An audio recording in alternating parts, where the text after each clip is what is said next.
record. Let's start with a blessing. Baruch Adonai Eloheinu melech haolam asher kiddushanu la'asot divrei Torah. Amen. So we are just finishing up our discussion about Genesis chapter 1:26. This was the formation of humanity. We talked about the plural, let us make human beings in our image, and the connection with the creation as implied in the mandate to rule over the rest of creation. And I wanted to just look at the Women's Torah commentary, had a couple of interesting things to say about this. And we're also going to use these same two sheets. You have two sheets, pages 28 and page 29. We're going to use that again when we get to chapter 2. So hang on to that document. So does someone have it there who can read us? God now said, let us make human beings. Oh, sure, I can. Okay, thank you. God now said, let us make human beings. The rabbinic sages read the two quite different accounts of human beginnings in this parasha as one continuous text. They took for granted that the male and female creations of Genesis 1 were the Adam and Eve of Genesis 2 and 3. However, the rabbis were skeptical that men and women were created simultaneously in the divine image as stated in 1:26. They generally insisted that the first woman was formed later from the first human being, as in Genesis 2:4-25. In Midrash Reshit Rabbah 8:1, Rabbi Jeremiah ben Lazar suggested the compromise position that initially God created one entity with both male and female sexual characteristics. Only afterwards, as described in Genesis 2:22, did God separate the female side to form the first woman from an essentially male entity. This midrash makes a powerful point that men and women were initially created as united beings to revert when they become one flesh, 2:24, Genesis 2:24, in marriage. In our image, after our likeness. Parallel comments in Bereshit Rabbah 8:9 and 22:2 maintain the precedence of the man in human creation while stressing the crucial role of marriage and procreation in human life. In the past, Adam was created from the ground and Eve from Adam, but henceforth it shall be in our image after our likeness. Neither man without woman, or woman without man, nor both of them without the Shekinah. This invocation of the Shekinah, the indwelling, nurtural aspect of the divine, designated by a feminine noun, indicates that the rabbis, the female, also shares the divine image when she is joined to the male in a fruitful marriage. All right, let's stop there. So we have a couple of things suggested in the Midrash. Of course, the Midrash is trying to reconcile the two essentially different stories of the creation. In Genesis 1, as we're reading right now, male and female created simultaneously. And in Genesis 2, which we will move on to, the better known story of Adam is created first, his rib is removed, and Eve is created from the rib. So how to reconcile those two different stories. So it's interesting, the Midrash suggests that the initial human being was created as a hermaphrodite, one being that had both male and female characteristics, and that what's described as the removal of a rib was essentially splitting that one being into two separate beings. And then in our image, after our likeness, is in the Midrash, again, focusing on the unity between male and female in marriage as the bringing together, the coming together to be in the image of God. means having both of those characteristics. However, it is a little bit troubling when we look at this midrash, particularly this verse that Barry just read. There's no man without a woman, no woman without a man, and when the two dwell together, there is the Shekhinah. It's very much of a heterosexual model that's presented in this interpretation of the text, that male and female are incomplete without each other.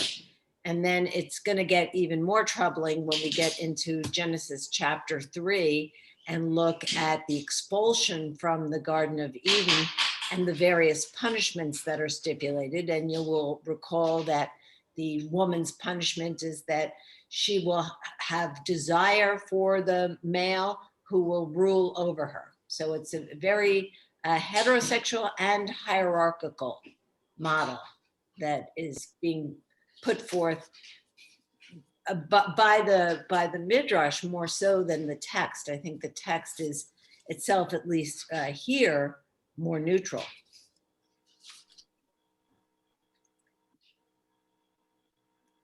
Any other comments about verse 26 before we move on to 27? No. Okay. Thank you, Barry, for finding that for us. So verse 27, let me turn the page here. So God created the human in God's image. In the image of God, God created him, male and female, God created them. Okay, so again, both male and female created equally, simultaneously. It's interesting that that is a less familiar text than the story in chapter 2. I don't know if just the story format is more appealing, or if there was some tendentious aspect of promulgating more of the male superior image and not this male and female co-equal image that we're seeing in the text here. So God blessed them, and again, plural, blessed them, male and female, and said to them, be fruitful and multiply and fill the earth and conquer it and rule over the fish of the sea and the birds of the sky and every living thing which creeps on earth. So human beings, the pinnacle, the dominant. It's interesting, this idea of being created in the image of God is itself a gift. And Pirkei Avot expands on that to say that it's not only that we are made in the image of God, but the fact that we are conscious that we are made in the image of God. So that self-consciousness is part of the gift of being in the image of God. It's not, what would it mean to be in the image of God if we're not aware that we were in the image of God? This be fruitful and multiply and fill the earth is the only mitzvah in this parsha. So, Rashi wonders what if the whole purpose of the Torah is to teach us mitzvot, why do we have all of this extraneous information? Obviously, something else that we are supposed to take away besides just what to do and what not to do. What's fascinating, we've talked before about perspectives on sexuality, is that this mitzvah is considered, as it evolves in the tradition, to be a mitzvah for men. So because women have to take the physical risk of becoming pregnant, carrying the pregnancy, giving birth to children, women can't be required to do that. So the mitzvah of procreation is a male mitzvah, which again is very counterintuitive given the fact that the male involvement is kind of minimal compared to the female involvement in procreation. You know, the couple conceives the child in a moment, and then the woman has to endure all of the physical changes of the pregnancy, carrying the child, the risk of childbirth, and then the man has fulfilled his mitzvah of procreating.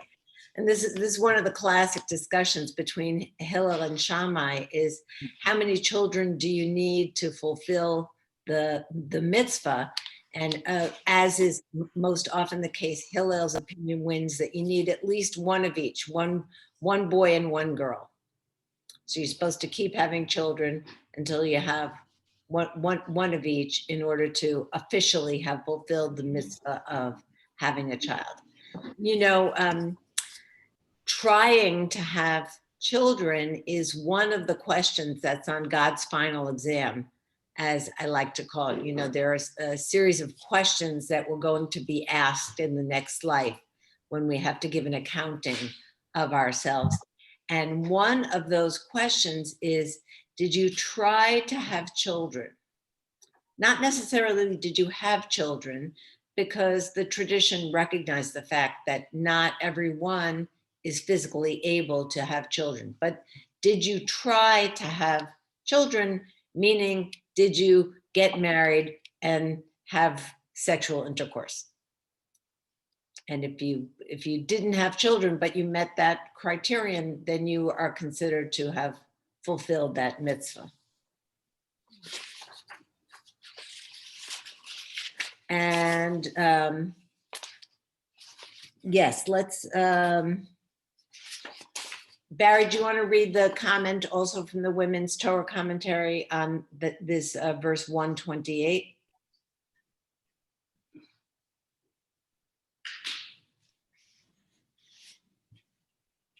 God then blessed them.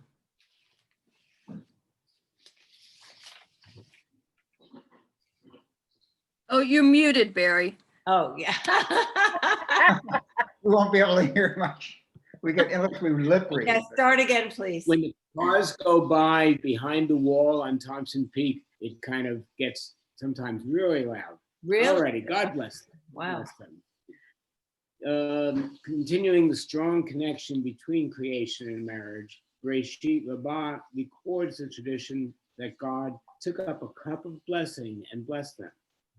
Then it adds, Rabbi Judah ben Rabbi Simon said, the angels, Michael and Gabriel, were Adam's best men. Rabbi Shammai said, we find that the Holy One blesses bridegrooms, adorns brides, visits the sick, buries the dead, and recites the blessing for mourners. God blesses bridegrooms as it is written, God then blessed them, and adorns brides as it is written, now God built up the rib taken from the man into a woman. Then God considered it is not good that the man build. Oh, okay, that's chapter 2. We're gonna hold that for a little while. Thank No you. spoilers. Yeah, no, yeah. Good. All right, moving on to verse 29. And God said, see, I give you every seed-bearing plant that is upon the earth, and every tree that has seed-bearing fruit, they shall be yours for food. So we see that the ideal as presented here in Genesis is vegetarian. You can eat plants and fruit. That's it. There's no meat eating. Meat eating does not enter the Torah until after Noah. So it's going to be quite some time. And you may be aware we've got an initiative going on through the Shalom Center of learning more about vegan lifestyles. So there are those who want to go back to this vegetarian ideal. And then we might imagine that kashrut is the way to continue to exert some control over our consumption. So yes, ultimately we are allowed to eat meat, but within the limits of only certain animals, not consuming blood. And then as it's developed in the later tradition, animals that are killed in a specific fashion that is considered to be most compassionate. But here it's just fruits and vegetables.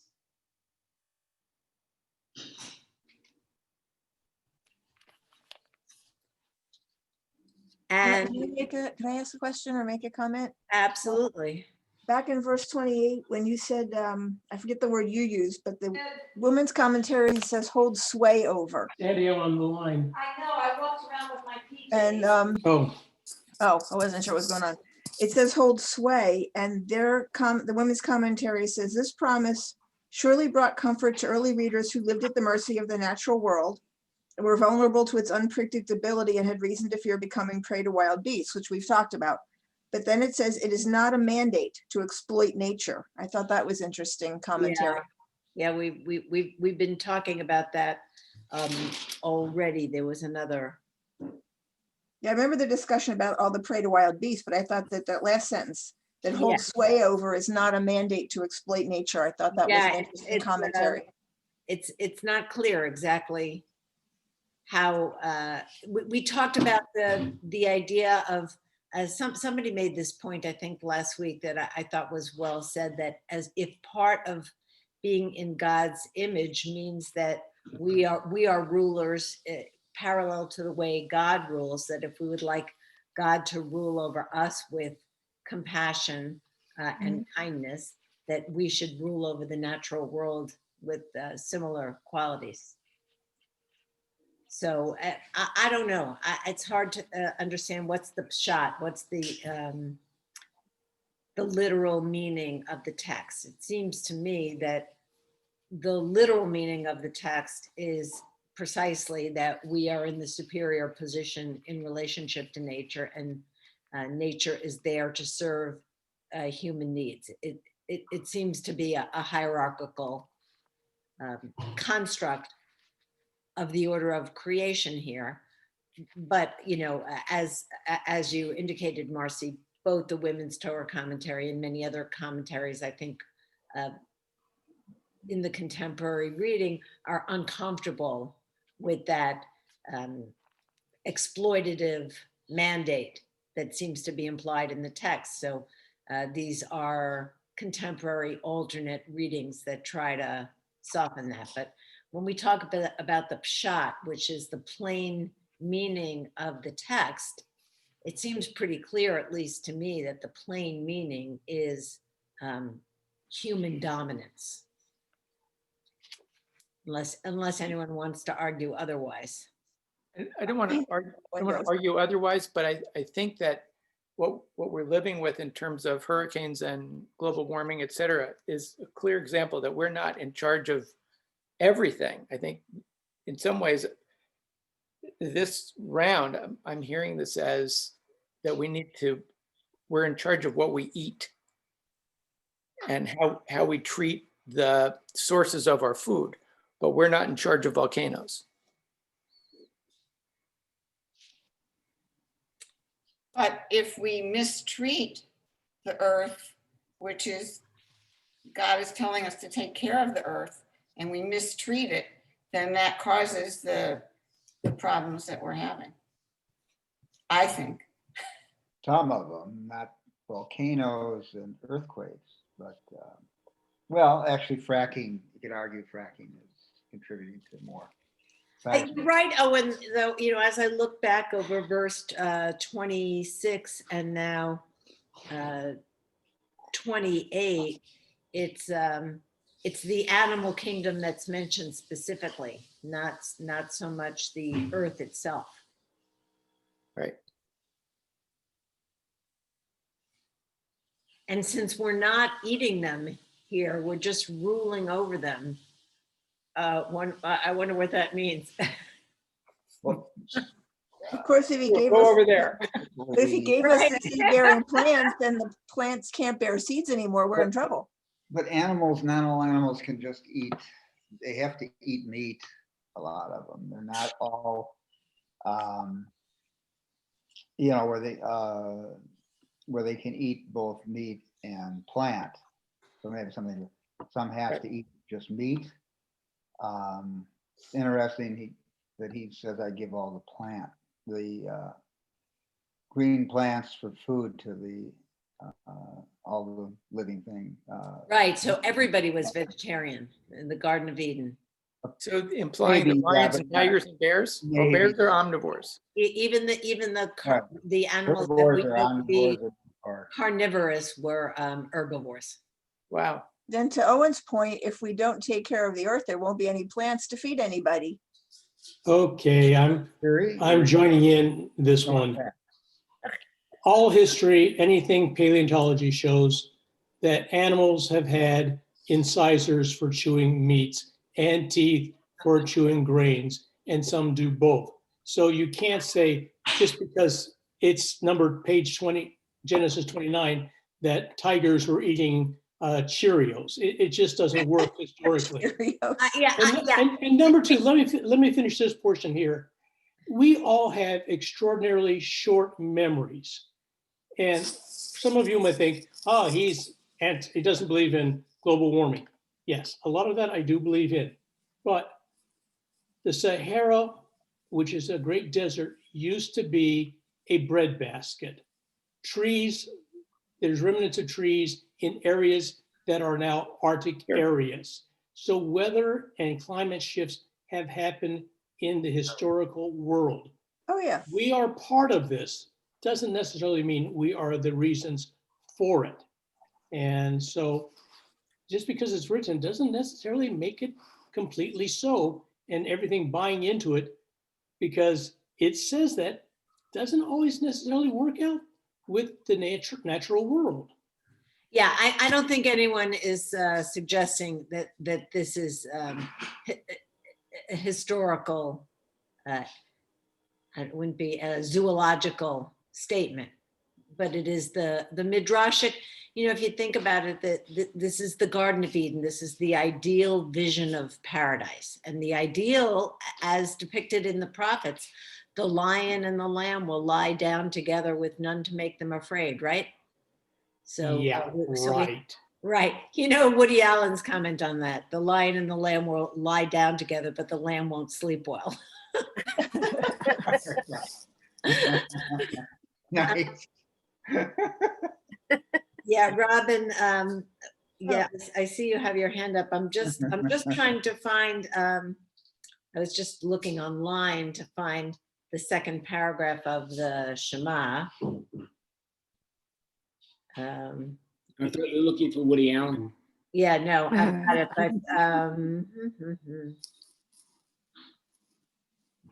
so yeah, so the second paragraph of the Shema, which was sadly removed from the Reformed prayer book, so it's going to be less familiar to the next generation of Reformed Jews.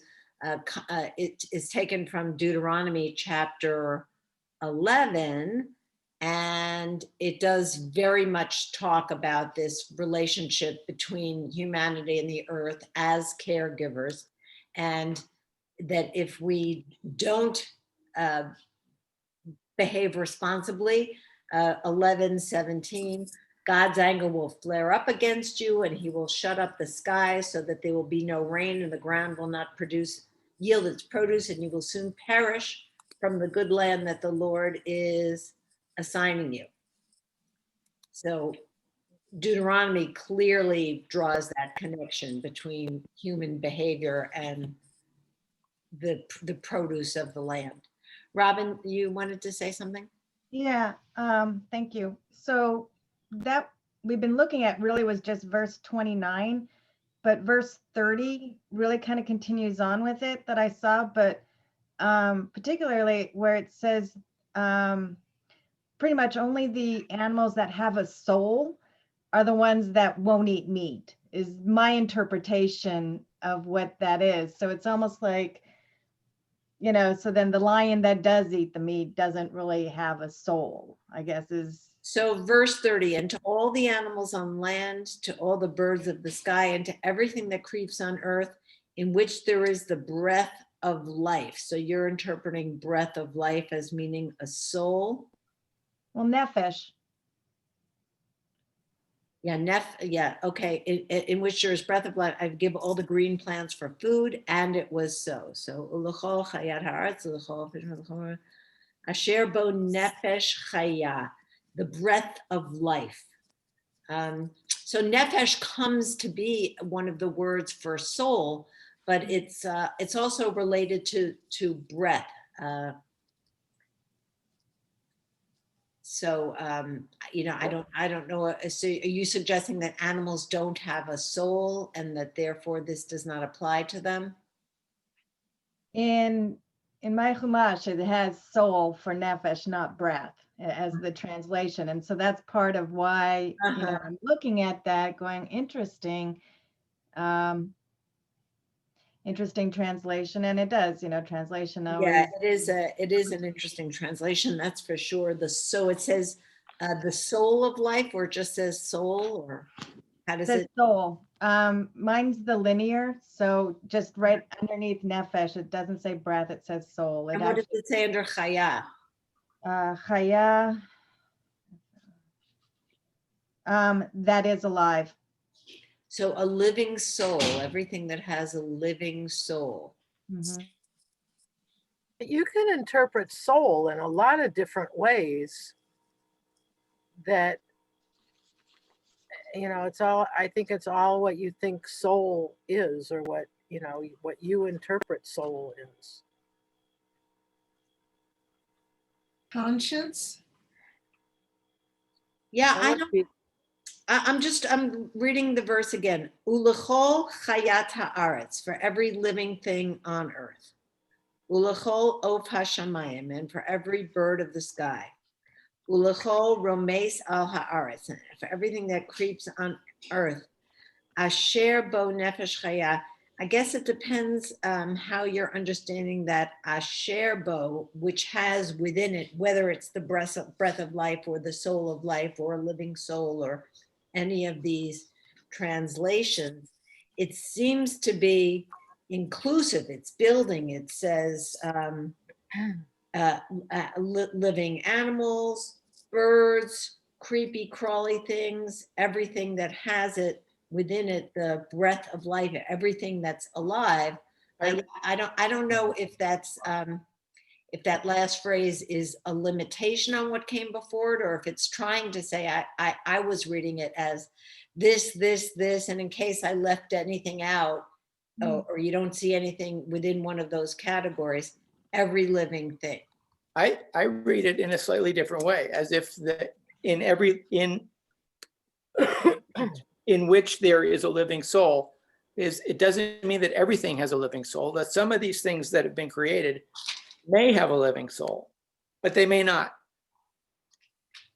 It doesn't say everything has a soul. It says in which there are. Mm. They're all living things. I mean, Yeah.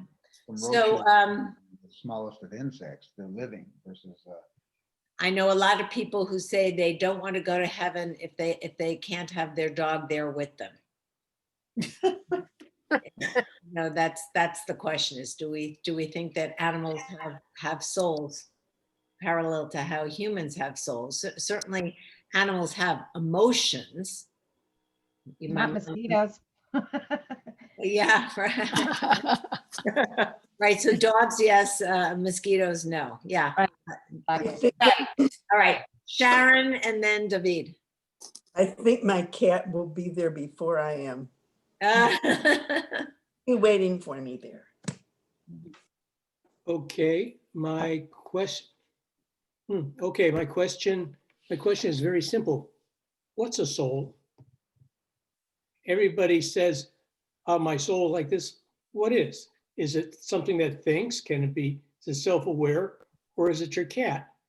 And does a soul have to have a human being attached? Because, you know, in this last run of politics, I've seen some soulless people, in my opinion. but do they have souls or don't they? I'm not even sure what a soul is, other than the bottom of my shoe.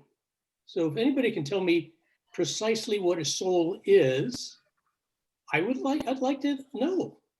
That's what I said before. I mean, there are so many different definitions of what a soul could be that everyone's going to have a different definition, that I don't know that you can define it as one thing. So Becca has her hand up. So isn't there a phrase, the soul within us is divine, or the soul I've given you is divine? So in the morning prayer, we say Elohai nishama shenatata bi tehorahi. God, the neshama, one of the words for soul that you have given me, that you have natata bi, that you have put within me, tehorahi, it is pure. Okay, so pure. So I think perhaps my interpretation is that the soul is that exquisite little bit of purity, of divine goodness that separates us from animals to that extent, is that God has chosen man and woman to have the purity and the divinity of a soul that brings us close to being in the image of God. Beautifully said. David and then Lisa. But if you imply that's the case, animals that do good things for each other or try to take care of their own young, does that mean they have souls? And when you say it's divine and pure, does that mean it's also as pure as God challenging Job by killing his wife and children off? You know, what is divine? What is pure? What is soul? These are words we're using. Okay, there? These are words we're using, but we're using it in such a way to redefine stuff that we're not even sure what we're trying to define. And I wish we had a little bit more concrete trying to define what some of these words mean. It's like you're using a word to define something that you can't define yet in the first place. Lisa. That's why they call it faith. Okay, Lisa's. I guess I see it a little differently. I guess I see soul as the expression of God's creation. So for me, that means, so that creation is expressed one way in humanity and in a different way in the various animals. So I would say that animals do have soul because they are an expression of God's creation, and that creation is just expressed differently between human beings and animals. So I guess that's how I would see that. And yet you are not vegetarian. I am not vegetarian. So how do you? No. What that I understand that dichotomy, and maybe I can only say that the expression of God's creation also includes the food chain. Yeah, Roz?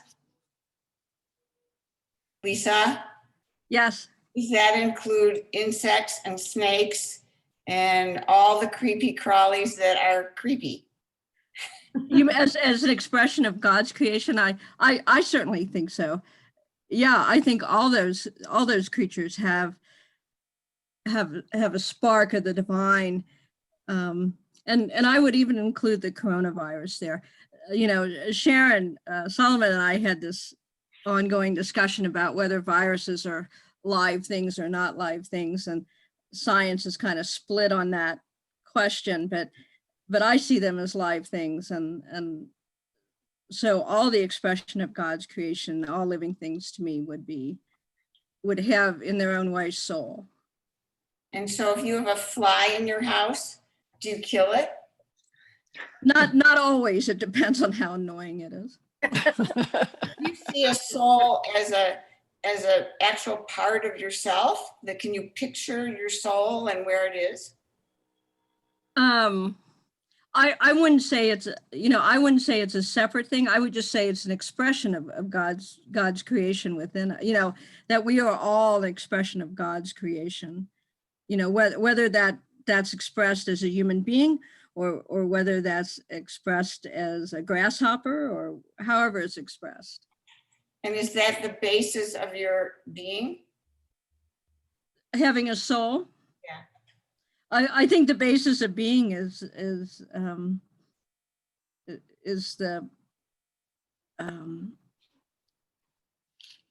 that we are the result of divine creation.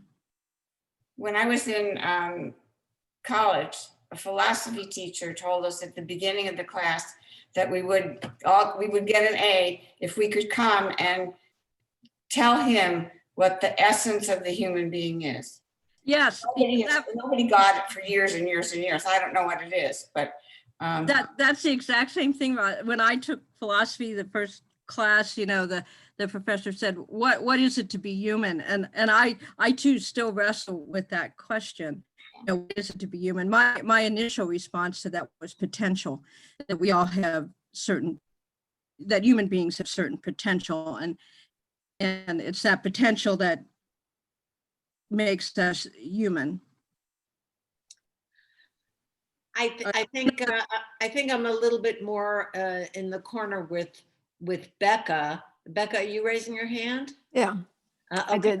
I'll let you you go All right, first. well, let me add this, and then I think, why not confuse the discussion? If we're talking about what is a soul, then maybe one of the ways to back into it is we talk about someone being soulless. So what does it mean if you are soulless? If you're a soulless human being, does it mean that you lack compassion? If you're a soulless, do you lack consideration for others? Do you lack an ethical center, a moral center? So maybe one of the ways to figure out what the soul is to look at it from the opposite. What constitutes being soulless? So from that perspective, it's the awareness of others that is a way of defining soul. Just as Bonnie was saying earlier, that we're aware that we're made in the image of God, right? That it's that awareness. For me, I think of soul as events where what my head is doing, what my heart is doing are integrated. Sense of this all connects. That feels divine to me.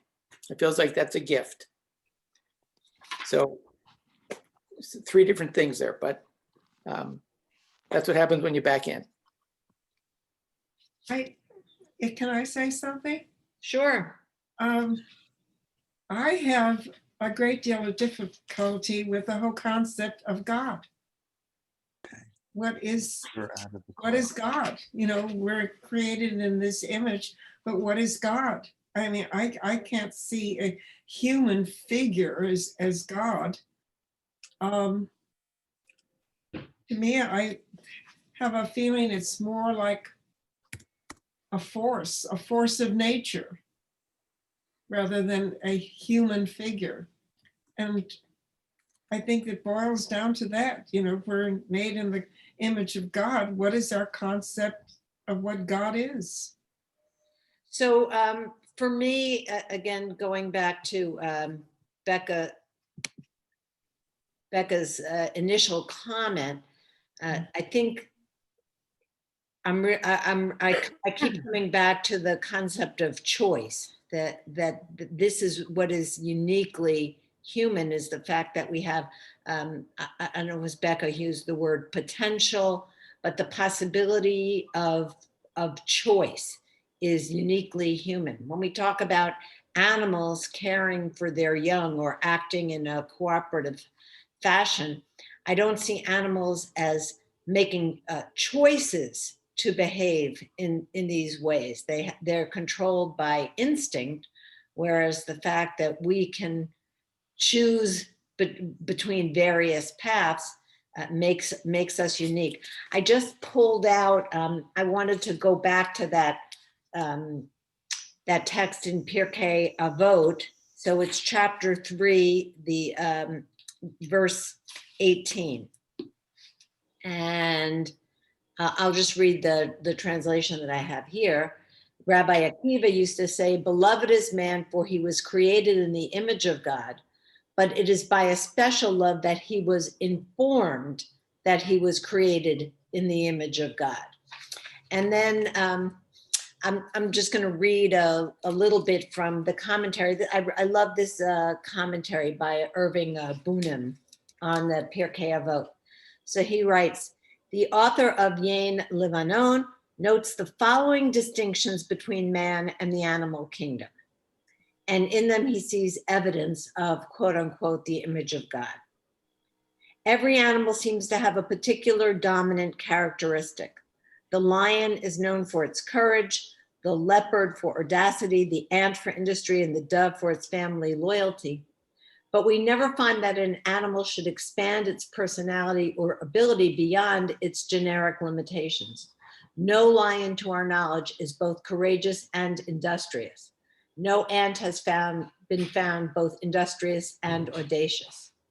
Now, the Almighty, as the creator and source of all existence, must surely possess all these characteristics, if we may so speak. In creating man, he endowed him with a composite nature that holds within itself a totality of many forces and characteristics.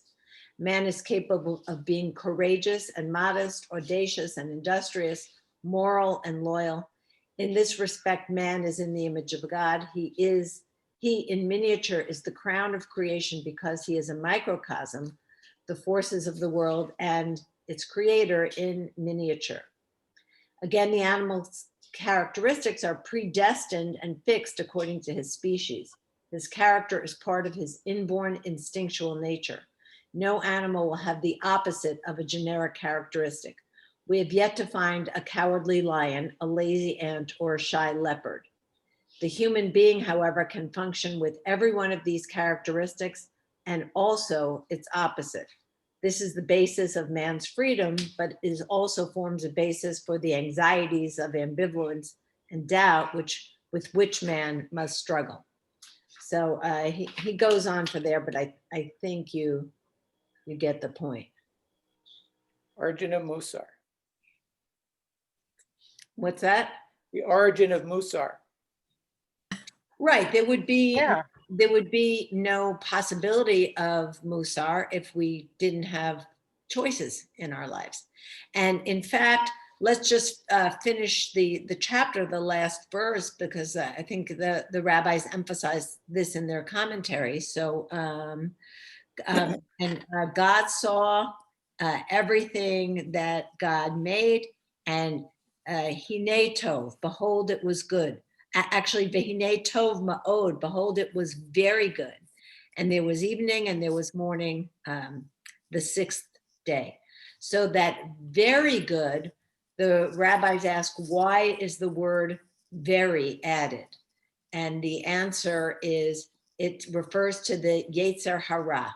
So both the Yetzer HaTov and the Yetzer Hara are created, and they're both good. I'll read you the commentary here in the Eitz Chaim. According to the Midrash, this includes the egocentric drive, the Yetzer Hara, sometimes derived as the evil impulse. So even the evil inclination is seen to be good, and the commentary continues, without it, no one would build a house, establish a business, marry, or raise a family. Or according to Meir, very good, Tov Ma'od even includes the inevitability of death.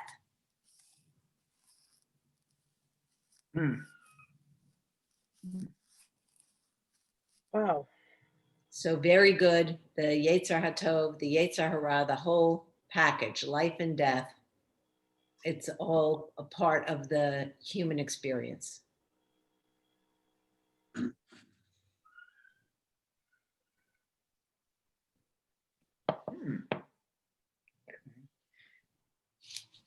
I think I'm going to go back and be an animal. Well, Seriously. in the within Jewish tradition and understanding of the afterlife, there is the possibility of reincarnation, and there is the possibility of being reincarnated in an animal form, or even I wouldn't say inanimate, but for example, you can be reincarnated in Jewish tradition as a tree. So I don't know how you would describe that. It's not exactly inanimate. It's a living thing, but it's not a human or even an animal form. If I'm coming back, I'm coming back as a cat because I don't want to take crap from anybody. So But I really have a hard time. Again, you're reading someone who's far more knowledgeable than I am in trying to identify what man is. But I question whether or not man as a homus, an upright walking individual thing, whatever we want to describe us. But I question our intelligence even to recognize the intelligence in other animals. The lion is cower, is brave. That's a stereotype from that man. He's not a naturalist. He's not someone who studied. And if you do enough reading, yeah, lions know when to say, hey, I'm out of here. I'm going to let the old lady do the hunting. I'm just going to stand around and be cat-like. I mean, all of his citations were examples to support the human point of view. And if you really want to believe that we are taking care of the world, then we have to be much more open to what is other intelligence and what their point of view is within the world, and keep saying that we have a soul and they may not, or just have reactions, is not being part of the world. It's being very human. Or arrogant. Or arrogant. I hold with George Bernard Shaw, who says that God created man in his own image, and man, being a gentleman, returned the favor. But I think too, if we go back to verse 28, where it says, fill the earth and tame it, I think, I'm not sure you can tame animals. Some animals are tameable, some, why would you bother? But I think this is referring to all these different personalities that make up whatever they call a soul. And I think that is what this whole thing is about, is none of us have a clear definition of what a soul is. Some might, Owen and Felix might in their professions, but I think that this might, the tame it part is, what are we taming? We're taming all these personalities, hopefully, that God created because God wanted it pure. Yet look what happens, after all of this, and why God reacts the way God reacted. I'm not sure that we were good at, or anyone is good at taming any personality. So, David, I definitely understand your point that we're reading this through the lens of the human experience, and our understanding of what's going on in the world is limited by our understanding, our perspective. I'm wondering about your eating habits. If in fact we impute a soul, some kind of other consciousness to the rest of the created world that we can't possibly understand. Again, I'm just coming back to all of this as an argument for veganism. Well, I love pastrami with a good slice of vegan on the side. Well, maybe we do a lot of rationalizing on things. There is our so we say egocentric view of life, I think. So Well, I don't think can all be that way. I remember us having this discussion a few years ago about mindful eating. Just because you're eating an animal doesn't mean you completely disregard its existence as if nothing except to sustain you as a human being to live. So I don't think that, anyways, that's what I'm just remembering about this mindful eating and being appreciative of what everything is. And exactly. Anyways. I had that experience in a very concrete way on a fishing trip. Mahi, which, you know, you can buy in a store, when you catch them, when they come on board, they are a brilliant rainbow of colors. I mean, it is electric blue, red, green, literally a rainbow. And when they die, that the color of their skin turns gray in one moment. It's clear that whatever that life force was that kept them that color left. And it's stunning to see.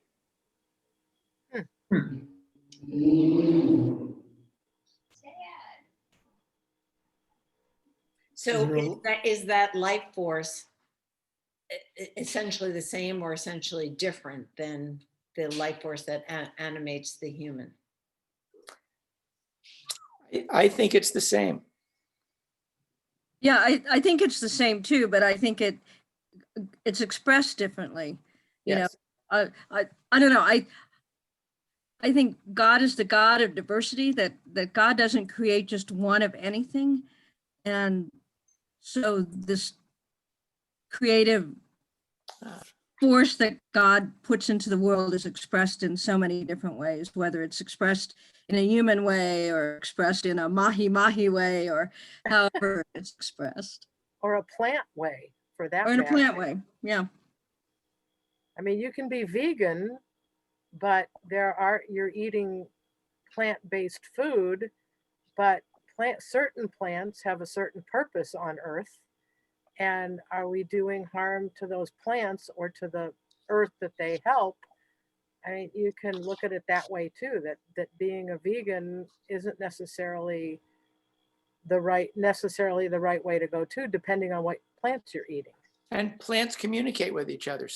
Yeah, Right. Yeah, plants are living. So, you know, whether you're a vegan or a carnivore or an omnivore, you know, we sustain life by consuming life. Right. Ultimately, I think it just boils down to don't exploit things, don't exploit what we have. You know, no matter what way you slice it, whether you eat meat or you're vegetarian or vegan, that you can still be exploiting what's around you or what your sources of food are or whatever. So you could be a vegan and still be kind of unconscious in your eating habits and not having that sense of mindfulness that Robin was describing before. So it's much about the consciousness we bring to our eating as the sources of food that we consume. Yeah, and I mean a good example of like certain behaviors contributing to exploitation, particularly like veganism, is like cultivation of what was it, quinoa? Yeah, talking about cultivation of certain types of crops at the expense of what is endemic or indigenous to an area causes problems for the ecosystem. Right. So farmers will plant for the people that have to farm it in the first place. Farmers are going to plant what's profitable to them. So they may do so at the expense of the environment or the people working for them to harvest the crops. So there's a bit of cost in it, and it requires, you know, a little bit of acknowledgement of the ethical implications. Yeah, that's so interesting. You know, it just makes me want to throw my hands up and say it's hopeless. You know, there's whatever you do, there's a negative potential impact. And we have to all learn to live on the smell of the flowers. And Felix is reminding us that there may be plants that are carnivorous too. So Becca, did you want to? I wanted to share what Robin was referring back to, a conversation we had. And I just looked it up on my computer for February of 2012. A Rabbi Perlmutter wrote an article which I shared about mindful eating. And this is what, I'll pass it on to you and you can share it. But the blessing that he suggests is, as we make ready to eat this food, we remember with gratitude the people, animals, plants, insects, creatures of the sky and sea, air and water, fire and earth, all turning in the wheel of living and dying, whose joyful exertion, not separate from ours, provides our sustenance this day. May we, with the blessing of this food, join our hearts to the one heart of the world in awareness and love, and may we together with everyone realize the path of awakening and never stop making effort for the benefit of others. Amen. That is That's beautiful. I'll send it on to you. Yeah. good. Yeah. So there are two more comments on Genesis chapter 1 that I was hoping we would get to. I don't think we're going to have time to read both of them, but you have two excerpts from Zelig Pliskin. If you can locate those, they're from Pliskin's book, Grow Through Torah. It's pages 21 and 22.